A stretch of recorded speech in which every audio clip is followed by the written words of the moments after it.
Welcome to மெய்யொலி maths.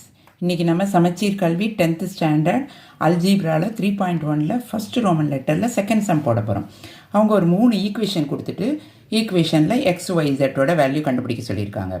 1/x minus 2/y plus 4 is equal to 0. 1/y minus 1/z plus 1 is equal to 0. இது second equation, இது first equation. இது third வந்து 2/z plus 3/x is equal to 14, third equation. இது ஃப்ராக்ஷனில் இருக்கிறதுனால நம்ம ஏபிசின்னு வச்சுக்கணும். ஃப்ராக்ஷனில் 1/x ஏன்னு வச்சுக்கணும், 1/y பின்னு வச்சுக்கணும், 1/z சின்னு வச்சுக்கணும்.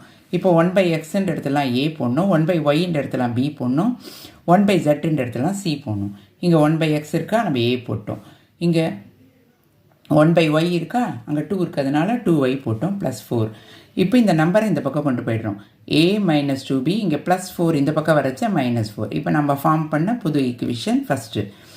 அடுத்தது 1/y இருக்கா, 1/yக்கு b போட்டோம், 1/z இருக்கா, c போட்டோம், +1. இதுலேயும் -b - c, இது +1 வந்து இந்த பக்கம் வரைச்ச -1 ஆகிடும். இது செகண்ட் ஈக்குவேஷன் நாம் ஃபார்ம் பண்ணது. தேர்ட் ஈக்குவேஷனில் 1/z சின்னு வச்சோம், இங்கே 2 இருக்குது, 2c. அதே மாதிரி 1/x ஏன்னு வச்சோம், இங்கே 3 இருக்குது, 3a is equal to 14. இதை இப்படியே ஈக்குவேஷன் கொடுத்துட்டாங்க, நம்ம அப்படியே போட்டுட்டோம். இப்போது 1ஐயும் 2வையும் நம்ம ஆட் பண்ண போகிறோம். ஃபஸ்ட்டு ஈக்குவேஷன் 1ஐயும் ஈக்குவேஷன் 2வையும் ஆட் பண்ண போகிறோம். a minus 2b plus 0. இதில் c இல்லைன்றதுனால இது நான் 0 போட்டிருக்கேன். இதில் a இல்லைன்றதுனால a இடத்துல 0 போட்டிருக்கேன். இப்போ இதில் பாருங்கள், a minus 2b plus 0, இது 0 plus b minus c is equal to -1. இது 1 and 2வும் போட்டிருக்கேன். இப்போ இதில் வந்து நம்ம பியை கேன்சல் பண்ணுறதுக்கு இது ஃபுல்லாத்தையும் 2ஆல் மல்டிப்ளை பண்ணால் b கேன்சல் ஆகிடும். இங்கே -2b இருக்குது, இது மல்டிப்ளை பண்ணோன்னே இங்கே 2ஆல் மல்டிப்ளை பண்ணால் +2b ஆகிடும், கேன்சல் ஆகிடும். அதுக்காக இது ஃபுல்லாத்தையும் நம்ம 2ஆல் மல்டிப்ளை பண்ணுறோம். 2 × 0 0, 2 × b 2b, 2 × c 2c. இங்கே மைனஸ் இருக்குது, அதனால் -2 × -1 -2.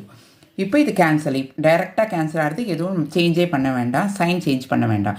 ஏன்னா இங்கே -2b + 2b அப்படியே கேன்சல் பண்ணலாம். பேலன்ஸ் வந்து a + 0 a, 0 - 2c வந்து -2c is equal to -4ஐயும் -2வையும் ஆட் பண்ணால் -6. இப்போ வர ஆன்சரை நம்ம ஃபோர்த் ஈக்குவேஷன் வச்சுப்போம். இப்போ ஃபோர்த்து கூட நம்ம தேர்டை ஆட் பண்ண போகிறோம்.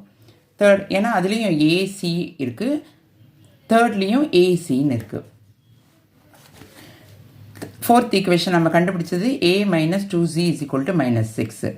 இப்போது தேர்ட் ஈக்குவேஷன் எடுத்து நம்ம போடுறோம். அங்கே என்ன இருக்குது, 2c + 3a. இதை அப்படியே நம்ம மாற்றி கூட போட்டுக்கலாம். இங்கே +3a நம்ம இங்கே 3a + 2cன்னு கூட போட்டுக்கலாம். போட்டால் இது கட் ஆகிடும். டைரெக்டாக கட் ஆகுது, எந்த சைனும் சேஞ்ச் பண்ண வேண்டாம். 2c + 2cன்னு வருது, -2c + 2cன்னு வருது. இது கேன்சல் பண்ணிட்டோம். இங்கே 1a + 3a 4a, இங்கே 14ல் 6 போச்சுன்னா 8.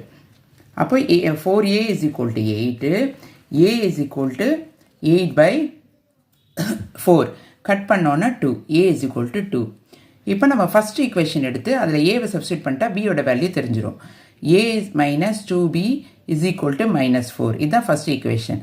இதில் ஏன்ற இடத்துல 2வை போட்டோம். 2வை போட்டோன்னே அடுத்த ஸ்டெப்பில் -2b, இந்த 2 வந்து இந்த பக்கம் வரைச்சா -2 ஆகிடும். ஏற்கனவே இங்கே -2b இருக்குது, இது ரெண்டுத்தையும் ஆட் பண்ணால் -6. இப்போ மைனஸ் கேன்சல் பண்ணிட்டோம். b is equal to 2b is equal to 6, b is equal to 6/2, cut பண்ணால் 3. இப்போ பியோட வேல்யூ நம்மளுக்கு தெரிஞ்சு போச்சு, 3ன்னு தெரிஞ்சிச்சு. இப்போ நம்ம c கண்டுபிடிக்கணும். அதுக்கு c இருக்கிற ஈக்குவேஷனாக எடுக்கணும். நான் வந்து செகண்ட் ஈக்குவேஷன் எடுத்திருக்கேன், ஏன்னா b தெரியும், நம்ம c கண்டுபிடிச்சிடலாம். இதில் bன்ற இடத்துல நம்ம 3 போட்டோம், 3ன்னு போட்டாச்சு. -c is equal to -1. இப்போ -c, இந்த 3 வந்து இந்த பக்கம் வரைச்சா -3 ஆகிடும், +3 இருக்கா, இங்கே -3 ஆகிடும். -c is equal to இங்கே -1ம் -3 ஆட் பண்ணால் -4, மைனஸ் கேன்சல் ஆகிடுது. c is equal to 4. இப்போது ஏக்கு தெரிஞ்சு போச்சு, b தெரிஞ்சு போச்சு, c தெரிஞ்சு போச்சு. இப்போ நம்ம ஏன்றது 1/x தான் நம்ம ஏன்னு வச்சோம். 1/x is equal to இந்த ஏன்ற இடத்துல 2வை போட்டால் எக்ஸோட வேல்யூ 1/2. அது எப்படி வந்ததுன்னு சொல்கிறேன் பாருங்க. 1/x is equal to ஏன்னு வச்சோமா, அந்த இடத்துல 2வை போட்டேன். இதை இப்போ cross multiply, 2 × x 2x, 1 × 1 1, x is equal to 1/2. இதே மாதிரி தான் எல்லாமும். 1/y நம்ம bன்னு வச்சோம், 1/y is equal to bயோட வேல்யூ நம்ம 3ன்னு கண்டுபிடிச்சோம். அப்போது y is equal to 1/3. அதே மாதிரி 1/z நம்ம என்ன வச்சோம், cன்னு வச்சோம். 1/zோட வேல்யூ என்ன கிடச்சிது, 4ன்னு கிடச்சிது. அது சியோட வேல்யூ 4ன்னு கிடச்சிது. அப்போ z is equal to 1/4. அதனால் x is equal to 1/2, y is equal to 1/3, z is equal to 1/4. இதுதான் ஆன்சர். ஏதாவது டவுட் இருந்தால் கமெண்ட்ஸில் கேளுங்க. என்னோடய சேனலை ஷேர் பண்ணுங்கள், லைக் பண்ணுங்கள், சப்ஸ்கிரைப் பண்ணுங்கள். தேங்க்யூ ஃபார் வாட்சிங்.